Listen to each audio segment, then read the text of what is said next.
On the couch today, what your kinks are really telling you. Here is something most people will not admit. The fantasy that embarrasses you may be less about pleasure than about permission.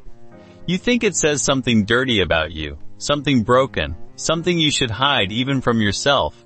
But the unconscious does not speak in polite sentences. It speaks in scenes, symbols, repetitions, and strange little scripts that keep returning when your ordinary self goes quiet.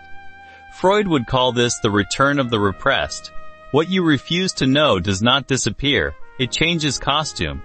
Lacan would go further and say desire is organized around lack, around the object you can never fully possess. And Foucault would add something colder. Prohibition does not simply silence desire, it often gives desire a stage. So the question is not, why do I want this? The better question is, what does this fantasy allow me to feel without admitting I need it?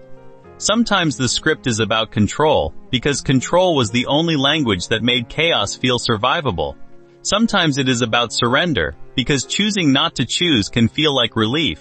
Sometimes it is about being seen, because the gaze turns shame into proof that you exist.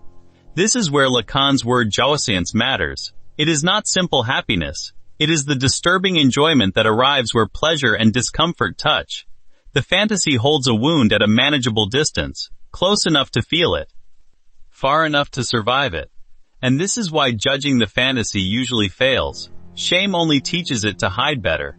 The point is not to confess every detail. The point is to notice the structure, what role you play, what feeling returns, what permission is being borrowed. You did not choose the fantasy out of nowhere. The fantasy chose a wound that already knew how to speak. One last thing before you go. Your desire is not a verdict. It is a message written in a language you were never taught to read.